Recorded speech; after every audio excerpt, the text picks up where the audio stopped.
BC 735년경에 있었던 사건이죠. 분열왕국 된 이스라엘의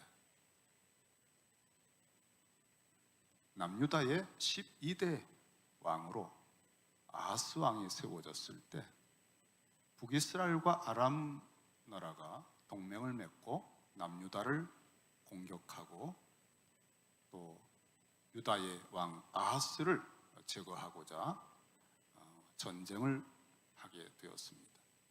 이 일로 인해서 남유다 아하스 왕과 백성들은 거의 사시나무 떨듯 공포의 도가니 속에 두려워했습니다.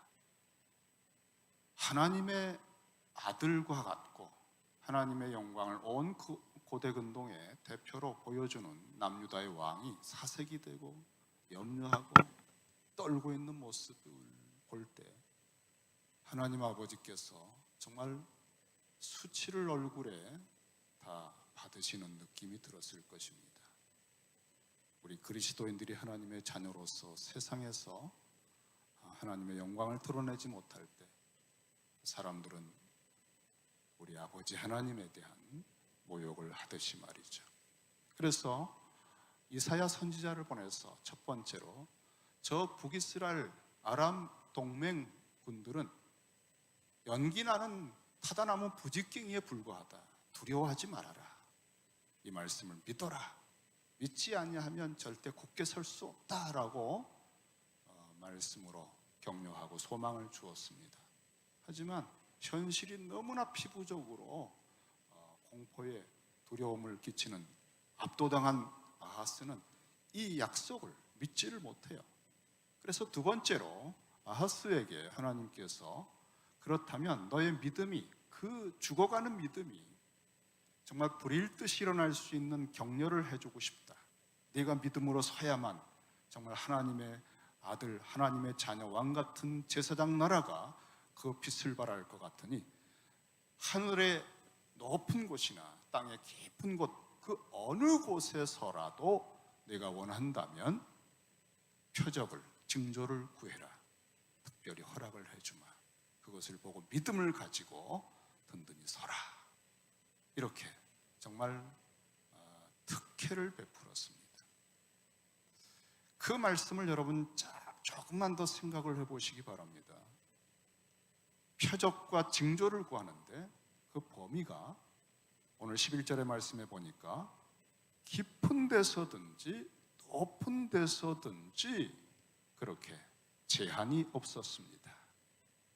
이것은 정말 하나님께서 이 모든 영역을 통치하고 계시다는 것을 입증하고 싶으셨던 거죠. 이런 전쟁의 문제뿐 아니라 비즈니스가 완전히 박살나고 바닥을 치고 미래가 캄캄해지는 그런 깊은 절망의 상태에서도 반전이 일어날 수 있겠나 의심스러우냐? 구해봐라. 내가 표적을 보여주마. 정말 하늘의 무수한 천사들이 갑자기 등장해서 이 적군들을 물리치는 그런 일도 가능합니까? 내가 만약 그것을 보면 믿음이 불일 듯이 회복되기를 기대한다면 그렇게 해주마.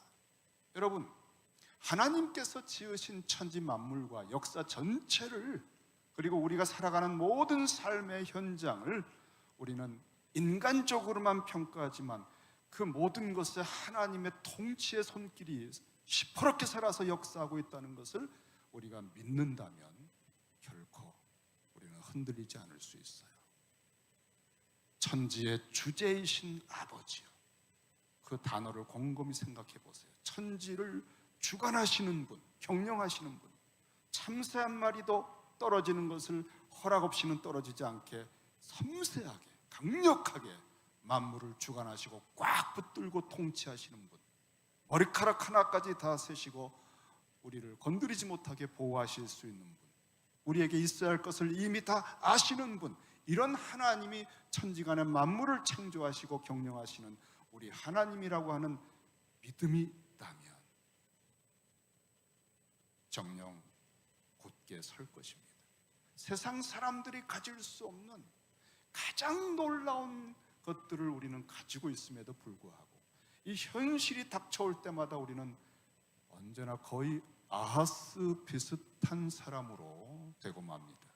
출애굽을 해서 왕 같은 제사장이고 하나님의 아들이요 군대라고 이렇게 어마어마한 하나님의 언약 백성으로 칭호를 붙여주었건만 40년 광야 세월 내내 자기 속에 들어와 있는 메뚜기 근성에 시달리면서 쫄아들고 두려워하고 원망하고 주저앉는 이러한 저희들의 모습, 저희들 속에는 현실의 어려움을 부대낄 때마다 이렇게 떨고 염려하고 문제가 온데 눌려버리는 아하스가 들어있어요.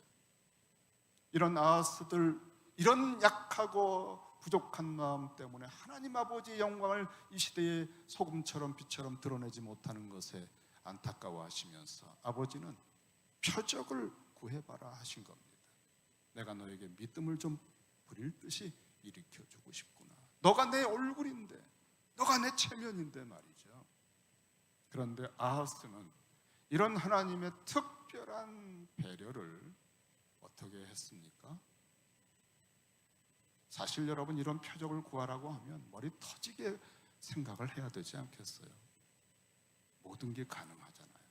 내가 겪고 있는 어려움의 모든 수들을 다 해결할 수 있는 결정적인 표적. 그런데 한 가지 표적이었습니다. 한 징조를, 한 표적을 구하라. 둘도 아니고 하나예요. 그러니까 이 깊은데 높은데 모든 상황, 절망, 어려움 전체를 커버할 수 있는 한 가지의 표적을 구할 수 있다. 이런 기회가 왔다고 하면 정말 구하려고 했다면 머리 터질 거예요. 어떤 걸 구해야 될까? 어떤 것이 결정타가 될까? 정말 필요한 게 뭘까? 얼마나 고심하며 기도할 수 있을까 생각하는데 아하스는 전혀 다른 태도를 가졌습니다. 어떻게 했어요? 아예 구하지를 않았습니다. 그는 하나님 앞에 나는 하나님 시험하지 않아요 라고 하는 아주 경건한 가면을 쓰고 말을 했는데 사실은 그는 이미 아수르라고 하는 강대국의 조공을 갖다 바치고 그의 종으로 자신을 복속시키는 계약을 맺었습니다. 그리고 아수르의 우상숭배 제단을 그대로 성전에 갖다가 놓고 우상숭배를 하는 악한 왕이었습니다. 그러니까 하나님이 주시는 기회를 소중하게 여기는 정도가 아니라 소중하게 여기지 않는 것 정도가 아니라 완전히 외면하고 말았던 것입니다. 너무 하나님 마음이 아프시죠. 그래서 오늘 지난주에도 거듭거듭 말씀드렸지만 이 중요한 내용이기 때문에 또 한번 반복을 한다면 이제 어떻게 해야 할 것인가? 세 번째 단계가 14절에 그러므로예요. 자, 이 표적을 거절했어요. 그럼 어떻게 해야 되죠? 참 하나님 이해가 안 되는 분이에요. 그러므로 주께서 친히 징조를 주셨다 그랬습니다. 그게 처녀가 아이를 낳아서 임마누엘이라는 이름이 붙은 그러한 표적입니다. 이사야는 이 아하스에게 책망하듯이 말했습니다. 다윗의 집이여 그랬어요. 아브라함과 언약을 맺으시고 온 열방에 복을 끼칠 나라로 택하셨는데 그것을 구체화시킨 게 다윗과의 언약을 통해서 다윗 왕조를 세워주신 거예요. 그러니까 하나님께서는 다윗 왕조를 영원히 붙들어주고 세워주시겠다고 언약을 맺으셨기 때문에 이 다윗 왕조의 왕의 자리에 앉은 이 부실한 아하스 때문에 말할 수 없는 마음의 고뇌를 겪으시지만 다윗과의 언약, 아브라함과의 언약에 대한 신실한 당신의 그 약속을 지키기 위해서 표적도 구하지 않는 이 아하스와 다윗 왕조에게 주님은 친히 그 왕조가 버텨낼 수 있는 특별한 표적을 주신 겁니다. 그런데 어떻게 보면은 아하스 당시에 임마누엘이라고 하는 이 표적의 효력이 있었을 거라고 봅니다. 하나님이 우리와 함께 하시면 구원을 받는 거거든요. 역사 속에 그러한 것이 경험이 되었을 겁니다. 그런데 완벽하게 그 의미가 무엇인지를 우리는 보지 못해요. 이게 무슨 뜻일까? 어떤 종류의 표적일까? 신학으로 건너와서 마태라고 하는 사람이 예수 그리스도를 경험하고 나서 이사야가 예언했던 그 징조가 무엇인지를 알게 되었습니다. 마태는 예수 그리스도의 생애를 보고 그 생애 속에서 주님의 십자가와 부활을 보게 되었습니다. 마태가 주님을 만났을 때는 이미 이스라엘 민족은 그 역사 속에서 죄로 인해 완전히 무너진 바벨론 포로로 멸망한 근근히 족보의 희미한 몇 사람들이 다윗의 왕조의 맥락을 이어가고 있는 아주 비참한 때였습니다. 페르시아와 헬라와 로마에 짓밟히고 이제는 로마의 식민지로 전락한 그 당시에 마태는 예수 그리스도의 탄생을 보았고 그 예수 그리스도의 공생애를 경험하게 되었습니다. 죄로 인해서 무너져버린 다윗 왕조 어떻게 회복될 수 있을까? 그런데 그 예수께서 인간이 경험할 수 있는 이건 안 돼, 여기서 끝이야 라고 했던 가장 깊은 곳, 죄로 인해서 저주와 진노와 공의의 심판을 받고 완전히 심연에 무너지고 끝나버린 그 막장, 그 영원한 죽음과 사망의 그 속에까지도 임마누엘 하셔서 십자가에서 못 박혀 거기에 짓밟히고 죽어있는 죄인들을 일으켜 세우시더라는 거죠. 정말 깊은 곳에서도 주님의 통치가, 임마누엘 함께 하심이 역사한다는 것을 보여주신 거예요. 그것으로 끝나지 않고 부활하여 이사야가 보았던 지극히 거룩하다 거룩하다 거룩하다 만군의 여호와였던 그 거룩하신 하나님의 보좌까지 당신의 백성들을 올려놓으니 높은 곳에서도 임마누엘 함께 하시더라 하는 거죠. 이러한 것은 우리가 에베소서 2장에서 보면 아주 잘 표현을 했습니다. 바울의 버전으로 묘사한다면 허물로 죽은, 에베소서 2장 5절 6절에 허물로 죽은 우리를 그리스도와 함께 살리셨고 너희는 은혜로 구원을 받은 것이라. 또 함께 일으키사 그리스도 예수 안에서 함께 하늘에 앉히시니 그랬어요. 이사야를 통해서 하나님께서 요구하신 표적은 뭡니까? 깊은 데서든 높은 데서든 내가 원하는 한 가지의 표적을 구하라.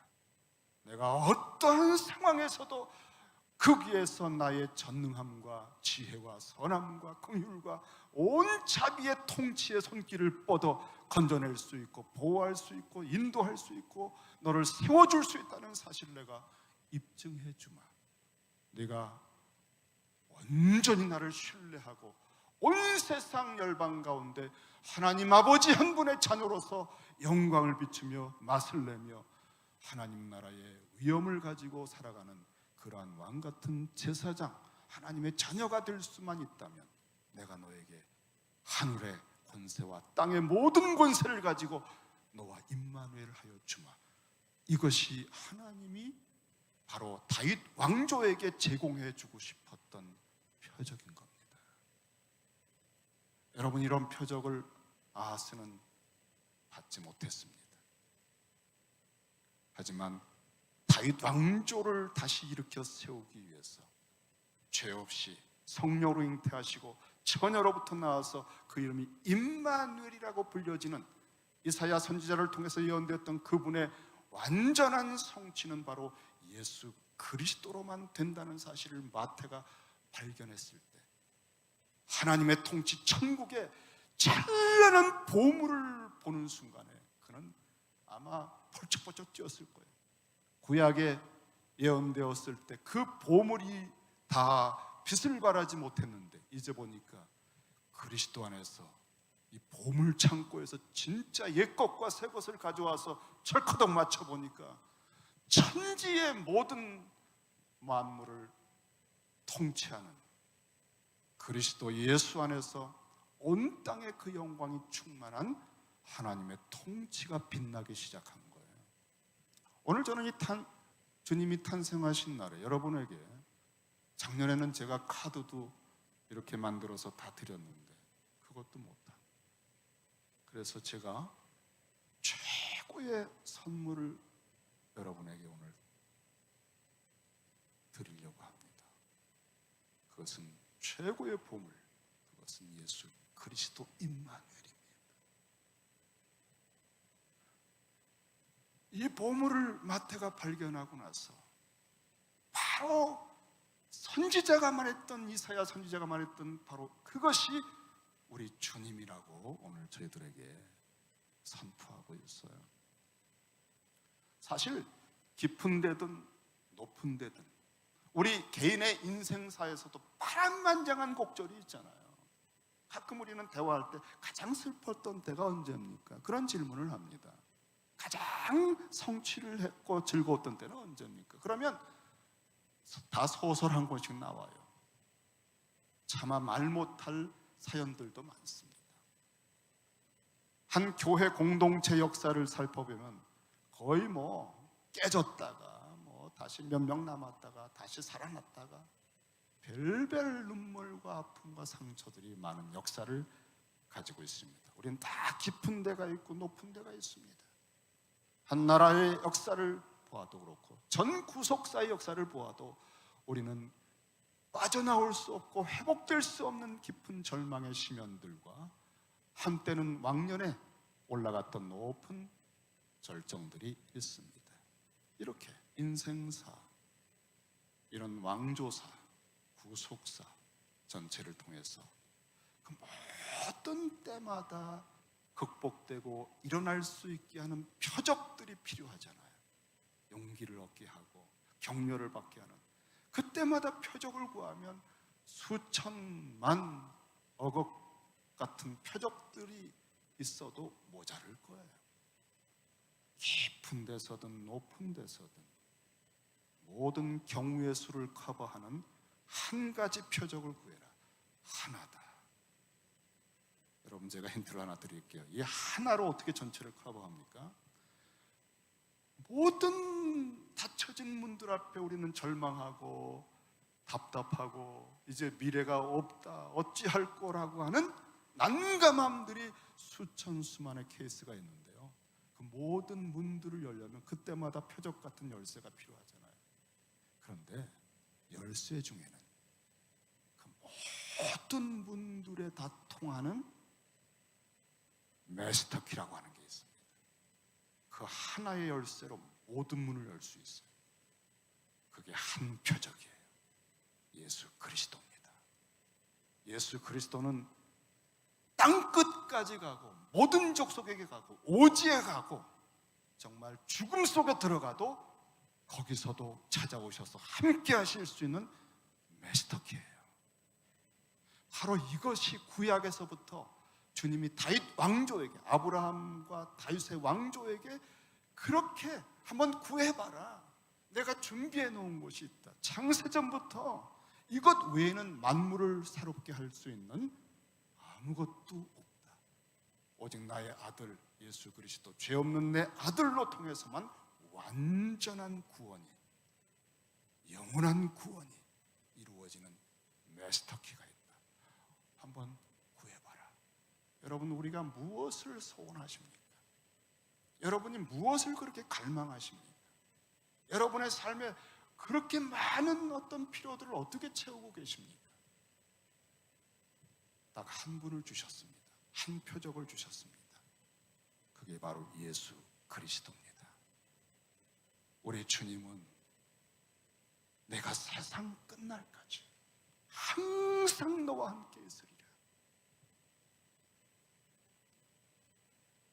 그리고 하늘 높은 거룩한 하나님 아버지 보좌까지 우리를 올려주시고 영원한 사망과 죽음의 심연에서 우리를 건져 부활시키시는 주님으로, 그래서 주님은 당신을 소개할 때 그 모든 영역을 커버하고 통치하고 사망과 어둠과 절망과 파산과 그 모든 케이스들을 다스릴 수 있다는 것을 입증하는 표현을 하셨어요.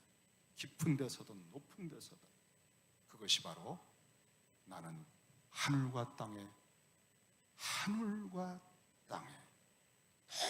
높은 데와 깊은 데 전 영역을 완전히 장악하고 통치하는 모든 권세를 가진 임마누엘이다. 하늘과 땅의 모든 권세를 가진 내가 너와 항상 함께하고 있다. 여러분, 이러한 표적을 계시로 받은 사람은 유일하게 그리스도인들밖에 없어요. 그래서 그리스도인들이 모든 세상을 향하여 하나님 아버지의 자녀로서 빛을 발할 수 있는 유일한 사람들인 것입니다. 교회는요, 그리스도가 임재한 임마누엘 공동체예요. 우리에게 이 사실을 초점을 맞추지 않고 계속 임마누엘의 표적을 주셨는데도 불구하고 아수르를 붙들고 의지해요. 온갖 노력과 수고를 아수르 가서 바치고 있어요. 그리고 그렇게 자기 머리를 가지고 궁리하고 염려하고 있어요. 아무것도 염려하지 말라. 우리 주님 안에서 하나님이 우리 아버지가 되셨잖아요.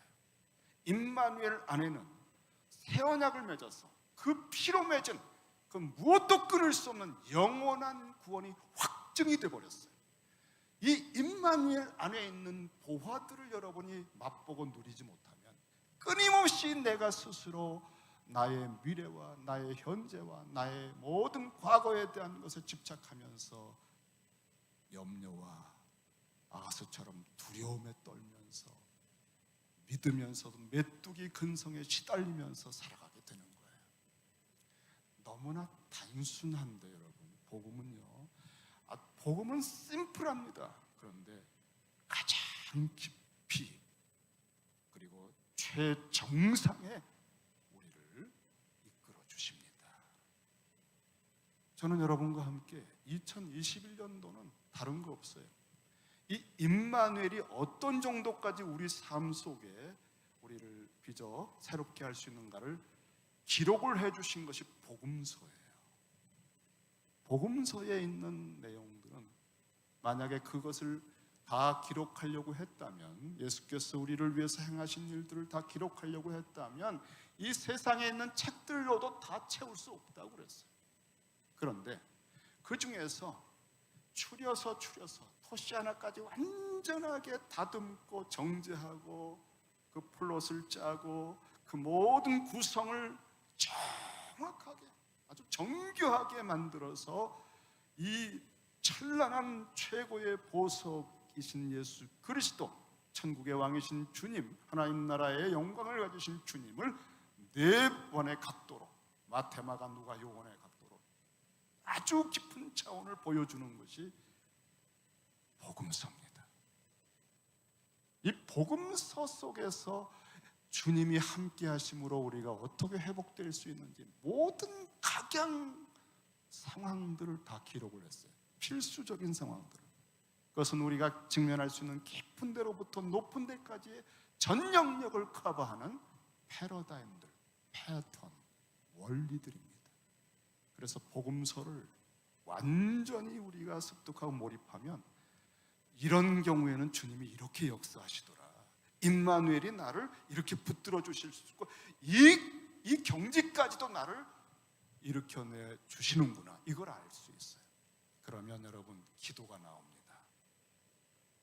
의에 줄이고 목마른 마음이 돼요.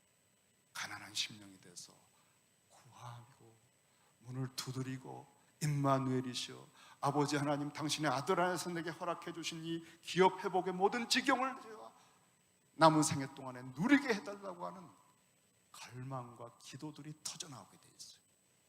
우린 몰라서 구하지 않습니다. 우리가 받은 은혜와 복이 어떤 것인지를 몰라서 기도 제목을 갖지를 못한 사람들이 많아요. 뭘 구할지도 몰라요. 아하스처럼 이런 임마누엘 표적을 주시려고 준비해놔도 그걸 구하지도 않아요. 그리고 세상을 의지합니다. 자기 머리를 가지고 자구책을 찾습니다. 자, 여러분, 그리스도 안에 모든 것이 있습니다. 이 주님께로 오시기 바랍니다. 여러분, 복음서에 예수 그리스도를 눈을 마주치고 그분의 음성이 생생히 들려오는 그 현장 속에 여러분이 들어가시기 바랍니다. 어떻게 해요? 기록된 임마누엘의 내용을 우리가 읽을 때 어떤 놀라운 일이 벌어져요. 왜냐하면 세상 끝날까지 내가 너와 함께 있으리라. 하늘과 땅의 모든 권세를 갖고 부활하신 주님이 성령으로 그 복음서 속에 그 주님이 직접 내 안에 아들의 영으로 진리의 성령으로 그리고 우리 주변의 공동체 안에 임재해 계시기 때문에 우리가 복음서를 읽을 때 주님 자신을 우리 안에 계신 주님이 영광을 보여주시는 거예요. 그래서 복음서를 읽다가 말씀이 열리고 하나님의 기이한 것들을 보게 되고 주님이 이런 분이었구나, 20, 30년 평생 보았던 내용이 이런 것이었어, 보물들을 발견하게 되는 거예요. 그러면서 눈물이 나오고 이게 하나님의 말씀이었구나, 하나님 말씀은 살았고 운동력이 있구나, 내 혼과 영과 골수까지 파고들면서 감동을 주시고 도대체 이 말씀이 어떻게 이렇게 역사가 되지? 왜 내가 전에는 몰랐지? 여러분, 임마누엘 주님의 성령께서 당신 자신의 영광을 드러내 주신다고 했어요. 보혜사 성령이 오시고 진리의 영이 오시면 그 주님은 당신의 말씀을 해석해 주신다, 깨닫게 해 주신다. 그리고 이 주님의 영광을 드러내신다고 그랬습니다. 우리는 주님의 영광을 볼 때 변화가 돼요. 지식은 교만하게 만드는 겁니다. 많이 읽고 많이 알고 많이 공부해도요, 변화가 안 될 수 있어요. 그런데 영광을 보면 하면서 눈물이 나오고 소름이 끼치고 전율이 오고 내면에 붕괴가 일어나고 새로운 형상들이 빚어지면서 보면 볼수록 그리스도를 닮고자 하는 열망으로 기도가 바뀌고 주님이 이렇게 기도하라고 한 그 주기도문이 우리 속에서 터져나오고 천지간의 하나님이 내 아버지가 됐다는 무한한 감격의 세계가 열리기 시작할 때 드디어 우리는 하나님의 자녀의 아우라가, 이것이 바로 세상의 빛과 소금이라고 하는 그 사람이구나. 그게 여러분 하루아침에 되지 않지만 내년 1년도 복음서와 우리 주님의 주기도문 속에 들어가서 그리스도의 형상을 조금씩 닮아가는 중에 여러분들의 모든 것이 근원적으로 변화가 될 줄로 저는 믿어요. 이것은 특별한 것이 아니에요. 그냥 하나님이 주님이 가르치신 대로 그대로 순종하면 일어나는 은혜의 세계입니다. 저는 요즘 그래서 소망이 막 넘쳐요. 베들레헴 교회의 영광을, 그리스도의 형상을 닮아가는 변화의 영광이 일어나겠구나, 예배의 영광이 회복되겠구나 하는 기대감이 막 벅찹니다.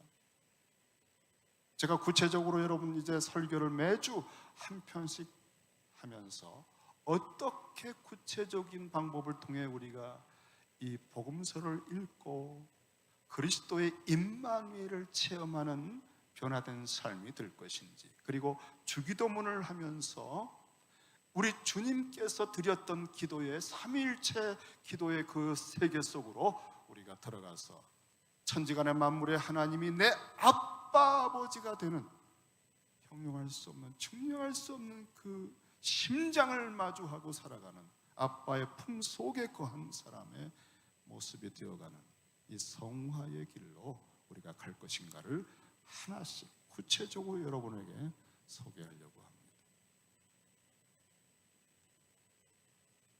내년도에 준비 하나 부탁을 드리는 것은요, 복음서 읽기에 대한 것, 그다음에 주기도문으로 매일 기도하는 것, 그다음에 또 한 가지는 제가 다니엘서를 통해서 깨닫게 된 지혜 중에 하나인데, 우리가 이렇게 온라인으로 또 현장 예배로 흩어져서 계속 만나지 못하고 서로 교제하지 못하니까 점점 모여서 뜨겁던 석탄들이 낱개로 흩어지면 땅바닥에 금방 잠시 후에 식어버려요. 뜨거운 기운을 잃어버려요. 그래서 자꾸 침체가 되고 소외감을 느끼고 교회하고 멀어지고 입에서는 원망이 나오고 툴툴 불평이 나오고 사랑이 느껴지질 않고 쓸쓸해집니다. 이거 죽어가는 징조입니다, 여러분. 이 코로나 바이러스 때문에 우리가 영적으로 죽어가야 할 이유 없습니다. 오히려 더 깨어나야 되겠습니다. 그래서 다니엘의 세 친구가 7배나 더 뜨거운 풀무불 속에서도 생생하게 살아있을 수 있는 게 그 세 친구가 똘똘 뭉쳐서 그래요. 그래서 여러분, 제가 여러분에게 이제 요구를 할 건 뭐냐면, 순원들이 셋이 짝을 맺는 겁니다. 그래서 요 셋 짝이 삼겹줄이 되는 거예요. 삼겹줄은 끊어지지 않는답니다. 이 삼겹줄이 서로 말씀을 읽은 거 확인하고 또 주기도문으로 함께 기도하고 어떤 어려운 일이 있으면 즉각 카톡으로 연락해서 함께 중보기도 하는. 그런데 7배나 뜨거운 그 풀무불, 이 코로나 바이러스 상황이나 팬데믹 상황보다 더 7배나 더 뜨거운 그 속에서도 이 세 명이 조금도 상하지 않고 머리카락 상하지 않고 영적으로 살아있는 거예요. 그런데 4명이 살아있더라 이거지. 셋이 아니라 넷입니다. 두세 사람이 있는 곳에 내가 너희와 함께 있도다. 그리스도가 우리와 함께 임마누엘 하시면 3명이 놀라운 공동체가 되는 겁니다. 그래서 저는 이것을 순에서 3명 삼겹줄이기 때문에 순삼겹줄이라고 부르고 싶습니다. 순삼겹줄 운동. 조심하세요. 순삼겹살이 아닙니다. 순삼겹줄 운동. 그런데 또 하나는 셋이 아니라 넷이라는 것입니다. 거기에 주님이 임마누엘 하시기 때문에 공동체가 이렇게 순이 이렇게 살아나서 기도하고 서로 교제하고 우리 전체가 끈끈하게 교통하는 성령 안에서의 교통의 공동체가 되면 이 풍파를 반드시 우리는 이겨낼 수 있어요. 할렐루야! 우리 주님께서 오셨습니다. 임마누엘 주님으로 여러분을 찾아오셨어요. 여러분의 모든 상황에 그의 전능하신 권세를 가지고 이제부터 함께 하십니다. 우리 주님께 감사의 박수 기도하겠습니다.